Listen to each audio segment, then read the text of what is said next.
Hello, welcome to today's lecture on the structure, symbolism and meaning in my best-selling screenprint edition, Fail We May, Sail We Must. Today I'm going to take you through the origins of how I came to learn this phrase and how I came to reimagine it as a Renaissance atlas with this dual hemisphere structure.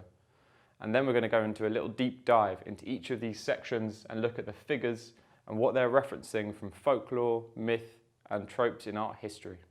So let's talk origins.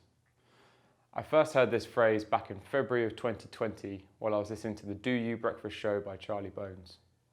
During that show he was paying tribute to the recently deceased legendary artist, musician and DJ Andrew Weatherall, who had tragically just died at the age of 56.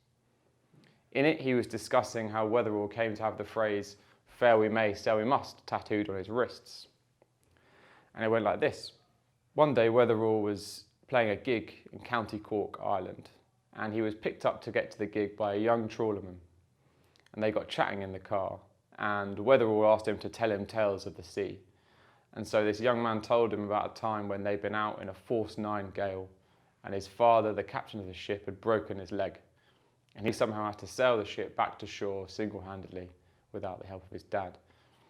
Weatherall was hugely impressed by this young man's character and asked him, "Do you ever feel like you just don't want to get out of bed in the morning sometimes?" And he replied, "Fail we may, but sail she must." And so Weatherall took that on. First as a tattoo, then as a mantra and as a song title for his legions of fans. And I heard this and it really struck a chord with me at that time. Just a month before I'd lost my dad to cancer. And so I was dealing with the reality of trying to keep life going while managing the grief I was feeling for his loss. And so this phrase, "Fail we may, sail we must," really stuck with me. And it was also the early days of the pandemic. And at that time, all of my work as a commissioned artist and as a sign painter had just disappeared. I was stepping into a new era of trying to survive from selling my own artwork, which was hugely scary, but also very exciting. And this phrase really felt like a mantra that I wanted to keep with me during that period. And so, after I kind of released the first few print editions and they went really well, and it was a really exciting period for me, I decided I want to try and visualize this phrase, "Fail we may, sail we must," as a print. And then I had the idea that it could really work beautifully in the structure of a classic Renaissance atlas.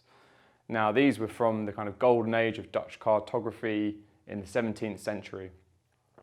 And they portrayed what they understood of the world at the time, but they also, in each of the corners and each of the areas around it, they had these sort of decorative scenes. And this example by Henricus Honorius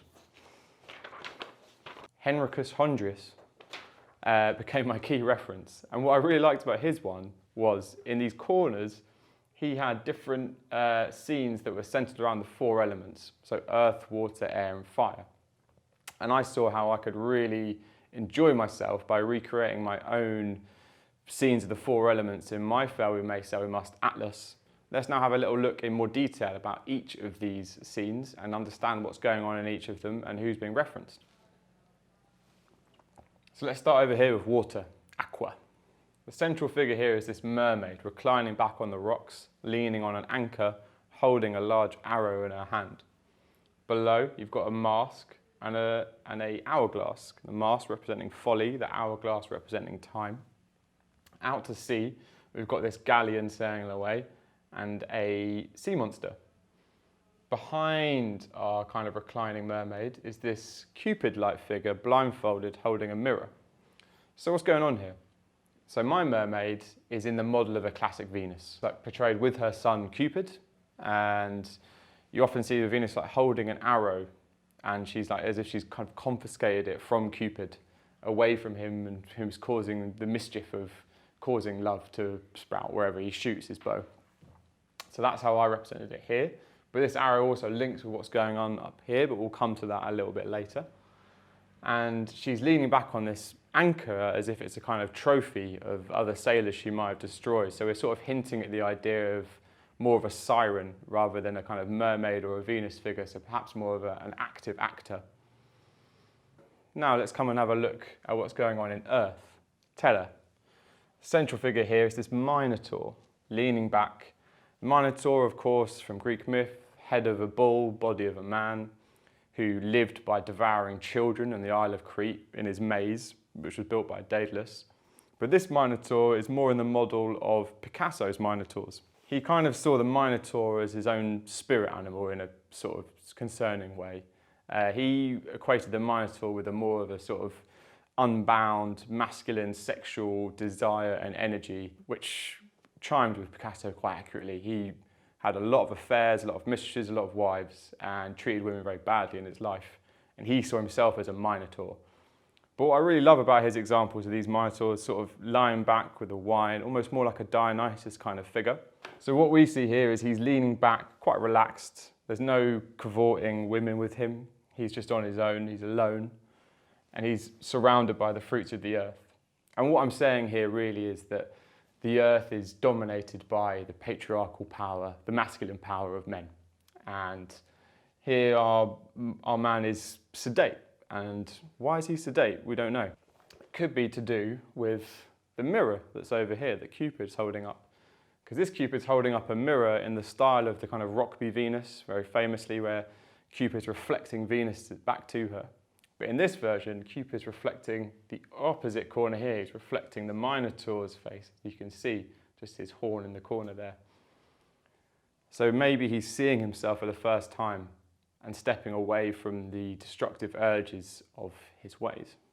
Okay, now let's look at air up in this top right corner. What's going on here? Is that a seagull? No, it's an albatross with a huge wingspan, an arrow shot through it, heading down as if it's falling away to death. And what we're referencing here is The Rime of the Ancient Mariner, which is a poem by Samuel Taylor Coleridge. It's a classic of the Romantic era in poetry. And in that poem, it's an epic poem, a sailor retells a story of him being on board a vessel that was leading into the Antarctic, and this albatross was leading them into the ice, and so he shot the albatross with a crossbow, killing it, and that cursed the voyage. And after that, all the other sailors died off one by one. He was forced to wear the albatross around his neck, which is where we get that phrase, to wear an albatross around your neck for misfortune you've created for yourself. And he was cursed to live the rest of his days retelling this horrible story of destroying nature and that leading to a human tragedy. And so I'm referencing that here to talk about our kind of contemporary destruction of the air. You know, we live in a world in which we've polluted the air to an almost impossible degree. It's almost totally destroyed. And I wanted to kind of show that here with this picking up on the classic Samuel Taylor Coleridge poem. Also, it's linking a little bit back to what's going on here. So you've got this huge arrow struck through the albatross. Venus slash the mermaid slash the siren is holding an arrow. And out to sea there's this galleon. So what's the implication? Well, I think the implication here is that a sailor on board the ship has shot the albatross, and you can either read it two ways. Either the mermaid siren has given the arrow to the sailors to commit this kind of crime, or has she taken away the arrow and has restrained their kind of violent urges in the manner in which she takes the arrow away from Cupid? I'll leave that up to you. Lastly, we've got Ignis, fire, in this corner. So we've got this sort of tension of what's going on with the Minotaur and the sea and the destruction, and the fire is more of a rising kind of finish to this piece as we're kind of moving across from the fail to the sail up to a kind of rising rebirth. And that's why we've got a phoenix, you know, a symbol of rebirth that exists in a lot of different cultures. There's different kinds of firebirds. You can find a lot of different examples. And that's supposed to be a sort of the rebirth at the end of the whole piece. So fail we may, sail we must push on and move on into better waters after failures. Lastly, let's look at these two circles here. We've got the sun and the moon, day and night. It's all part of the kind of the pairs of kind of diametric opposites that are going on within the piece. So we've got day, night, male, female, falling, rising, failing, and sailing. And here we've got the moon with the North Star as a reference to how the moon would have been used for guiding ships in that era. And then just above that, we've got this skull, which is a memento mori, a classic memento mori, which you see in a lot of Renaissance art as a reminder that you're going to die one day. And it's something that we sort of like to forget about in our modern era, like to pretend we're all going to live forever, but it's important to remember you're going to die one day, so you go out and get failing and sailing. So just above the skull, we've got this fist, which is set below the sun. So this kind of rising fist of resistance. And what's that referencing? That's talking about, obviously the fist of kind of resisting racism and resisting injustice. And it's part of this broader sense of the upward motion of this corner of the print to kind of rise away and push and get the fire in the belly to go out and make the world a better place. And then lastly, we've got this banner along the top, Theatrum Orbis Terrarum, being held up at one end by the albatross, at the other by the phoenix. Now, where's that from? That's from another Renaissance atlas. It's actually the title of the first ever, I think, globally recognised atlas, and it means the theatre of the orb of the world. And I really liked that phrasing. The actual atlas is not dual hemisphere like this, so it wouldn't really work as a broader reference, but I wanted to get that line in. I like the idea of this kind of theatre of daily life, the ups and the downs, the happiness, the sadness. It all fits in really nicely with this idea of the different tensions of what's going on in the scenes. So, I hope you've enjoyed that deep dive into the origins and the symbolism in this print. There are over 200 of these prints out around the world from 4 different editions that have all sold out, each with different colourways. This is the brand new 5th edition. There are 30 with hand finish with 23.5 carat gold leaf. There are also 20 which are just without gold, which is still stunning. 4-layer screen prints. They're all made by hand and in London with a lot of love and a lot of care. And they look fantastic on any wall, especially in a living room, I think. So if you're interested in buying one, then there's a link in the description you can take a look at. If not, I hope this has really helped you understand your print a little bit more, or if you're just interested in understanding a little bit more about kind of art history and my approach as an artist. Thanks for watching.